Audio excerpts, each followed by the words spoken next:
I'm Csek. You're watching Kelowna Now. I'm here with Lyndon Dyas. We're doing another segment on TD benefits. We're going to talk about most frequently asked questions. I'm here with Lyndon Dyas. Yeah, definitely. Thanks for having me back, Jim. Great to be here once again. And yeah, I felt that was appropriate. Just frequently asked questions when we're putting these programs in place for companies. You'd be surprised that a lot of the time, very similar questions are asked, and it's just nice to get those answers out there for people to have access to it. A little bit of a clunky start there because I had that thought in your head. You put that thought in my head just before we went live here on the Oilers that we need some insurance for the scars that the Oilers put into Minnesota. Yeah, we haven't been able to discuss that since that defeat happened, right? It's took the wind out of our sails. It was unfortunate. Right? Yeah, So, Game 7. Highest viewing, I think, that they could remember in previous years. So they were close. 2-1 bad. loss. It's just, like right on the wire, right? Yeah, so no year, insurance for that, though. No insurance for that, unfortunately. It's just the Oilers fans are going to have to see another day, and next year, hopefully it can happen. What we're going to talk about today is why insurance is like critical illness and that kind of stuff for your business, right? Why that's important. Yeah, absolutely. And how to add it in on a group plan, right? I mean, we've touched on, the parts that are extremely, drawing businesses to have interest, which is the extended health and dental benefits. But there's also the insured side, right? We know the life insurance is mandatory, but also there's the disability and the critical illness, right? So you can look at it at two angles, really. You have the, the sole proprietors who aren't, billing or seeing that EI deduction. So for them to include a disability in their coverage, if they're looking and exploring this, it's extremely important to protect their income and, include that long-term or short-term disability in a benefit plan. And then, of course, there's the critical illness side as well, which is protecting them from major illnesses, the cancers, the heart attacks, the strokes, and they're receiving essentially tax-free payouts. It's insuring their health. We insure our vehicle and pay $150 a month. Why not insure our health as well, right? Because sometimes when you're running a small business, you can't keep drawing a salary. Plus, you have to hire somebody to probably take your place. So you need that extra income, right? Of course, especially if you're off work due to injury or accident. How are we getting paid, and how's that income supplement coming in when these unforeseen events happen, right? So getting that involved in a groups is extremely important. Aside from the sole proprietors, providing that insurance, it's important, but then you have the groups as well. When we're looking at putting these insurances in place for a group, it can be very beneficial because you have guaranteed limits on these items. So essentially there's no medical underwriting. So when we're looking to sit down and do an individual policy, that's disability or critical illness, usually there's medical questions, but when we're wrapping that in a group plan, we're guaranteeing this coverage for employees, right? So it can be extremely attractive from that standpoint as well. So what are some of the common questions that an employer will ask when they're looking to add critical illness and LTD and stuff like that to their policies? Yeah, so one would be on the premiums, right? So which percentage of premiums are employees versus employers paying, most likely? So when you're looking at the insured benefits, first off, employers are aware that the full monthly premium is coming out of their business account on the first of each month. Right. It's required pre-authorized debit. You can't pay these programs via credit cards. That's a common question. But when you're looking at the premiums for these, individuals, essentially if they're doing a 50-50 copay for an employer and employee paid plan, the employees usually are covering those insured benefit costs. So that's the life insurance, the disability, the critical illness, and important reasons being ultimately, I'll discuss the disability side of it. If you have a benefit plan and the employer pays 100% of the costs, if you have disability on that plan and that employee goes on disability, if they receive that monthly disability income now, they're actually going to be taxed on it, right? So if the employee is paying for that via payroll deductions, if they go on disability and receive that income supplement, they're not taxed on that income they receive.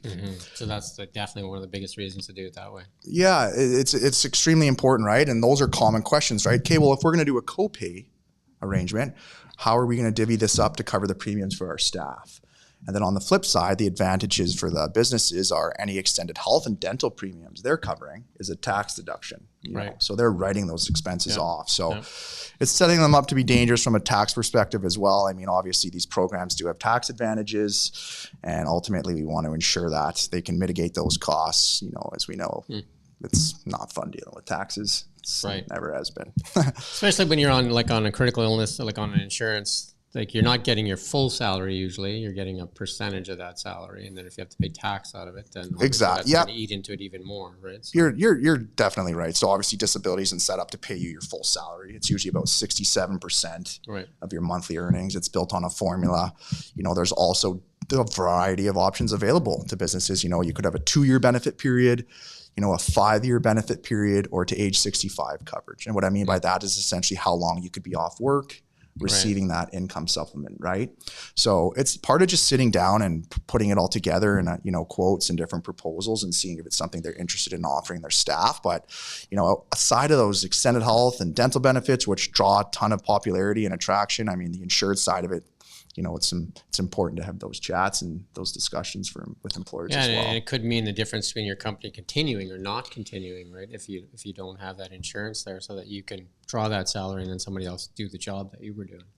Absolutely, especially from like a partnership standpoint, right? And there's other things that go in place, such as partnership insurance, which is we could literally sit down and talk about as well, which we do, which is extremely important. That provides a lump sum payout to protect key people and organizations. There's even life insurance policies to buy the shares out and stuff like that too that you can talk about. Yeah, exactly, like key man insurance and stuff. So that's extremely important stuff as well, which we offer. But I mean, the beautiful thing is when you're dealing with businesses and groups and several employees is, you can get these insured benefits in place and you can guarantee the coverage for staff up to certain limits, which can be very appealing if there are any, health issues or anything like that could prevent it. It sounds like the best thing to do is actually sit down and kind of come up with your own custom kind of plan, right? Really, it is. It really is. I mean, there's a starting point of A, B, and C that you could put together, but then really you get to sit back and, watch companies select what they feel is most important for their staff, which is nice. Because depending on where you're at in life, what you need to draw from the company and who's important in the company, all kinds of things like that, right? Yeah, absolutely. So no, there's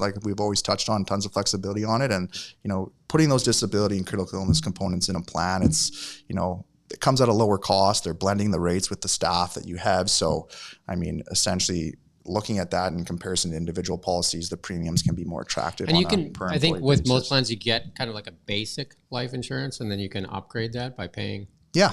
Like individual employees can actually increase their coverage as well. You are correct. Yeah. So if you were looking at a base amount, usually you're starting around $25,000. Right. Employees are going to have that base amount. Then there's optional life insurance where staff can decide, hey, I don't have individual coverage. I want to top this up myself. Usually they're responsible for paying those premiums, but of course the option's always there, right? So it's letting them know that these tools are available to them and that, hey, these insured benefits are extremely important if you don't have the individual coverage. I'm going to ask you a stat. I'm not sure if you know the answer. Oh, no.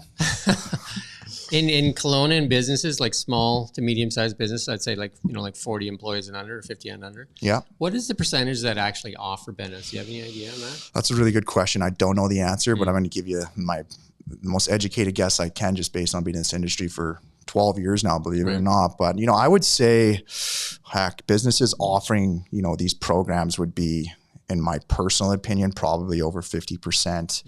The exact number I wouldn't want to pinpoint, but it's just, I would take it the smaller the companies, the less. Yeah, but you'd be surprised. I mean, a lot of the small companies, the 3, 4, 5, 6 employee businesses in all industries, they're seeing the importance of it, right? Because those businesses are the ones that are hiring staff that are ultimately saying they don't want these employees to turn over. They want to keep them. Right? I think it's so important for lots of employees too to get the extended health and the dental, right? Because I think a lot of people don't use dental unless they totally have like a plan, right? And even if you're just going through those options and you're educating and they're aware of them, well, add them 6 months from now.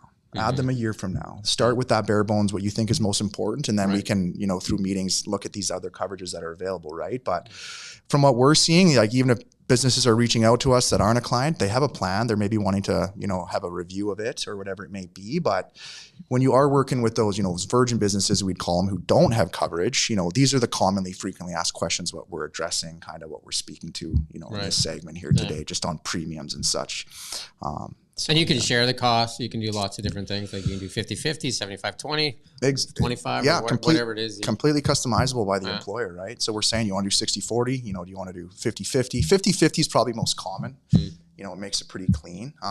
That's usually what we're saying. But, sometimes they do it based off services, years of work. So you worked 5 years, you So know. you can do classes or whatever too, right? You can do class A, class B, class C kind of thing. You can do classes, and that classes are usually like job description specific. So you can have like a staff section, a management section, an owner section. And then maybe in those sections you have different co-pay amounts for employee on premiums, right? Lots of flexibility. Tons of it. So But again, there's a form that'll be at the bottom of this video. And if you have questions, Lyndon will be glad to help you out and then, have that first meeting. No charge, no obligation. yeah, absolutely. Maybe take them out for a golf game or something like that. Yeah, I'll take you out for a golf game. How about that? Wait, is that you talking to me now? Absolutely. Anything else you want to talk, like any other frequently asked questions that you usually get from employers? Off the top of my head, no. I mean, those are the main ones that I just wanted to address today. Obviously, the importance of, disability, critical illness, wrapping that in a group plan. But yeah, just having these discussions and knowing that we're here to support you in any way we can. Well, knowledge is power, and you're going to get more knowledge if you talk to the experts, right? Always like that, right? It's always easier to do that than watching a bunch of stuff and trying to learn it on your own. Just reach out. I mean, you're the exclusive dealer for the chamber benefits in the Okanagan Valley as well. Which right? we're grateful for. We're happy to be tied in tight with the Chambers of Commerce, and it's a terrific program. So happy to facilitate that as well. And it's the largest chamber in British Columbia as well. Yeah. Definitely. Powerful chamber. Lots of businesses involved. And the weather's going to get amazing. You're going golfing today. Shh, we're not supposed to talk about that. Oh, right. That's at 5 o'clock, though. Day's over, right? Yeah. No, finally getting out. So with the young son, 7 months old, it's been rare this year. So looking forward to getting together with some old pals and yeah, he's not going golfing. Not going golfing. Shopping. No, going to work the rest of the day. There you go. It's supposed to be a beautiful week ahead. I think we're going to have like 10 or 14 days. Oh yeah, it's finally here. Okanagan sunshine, right? The rain, if anything, hopefully helped us. Let's hope for a good hot Again, summer. thank you to Lyndon Dyas and TD Benefits, the sponsors of this show. And thank you, Jim. And we're just trying to inform people on the benefits of having benefits. How's that? The benefits of having benefits. Perfect. And, sounds good to me. And next time we'll delve into some. What are we going to talk about next time? Maybe we'll visit self-insured plans. I know you're a yeah. little familiar with those. It's always fun to speak on those. So yeah, good topic there. And we thank you for watching Kelowna Now. Thank you.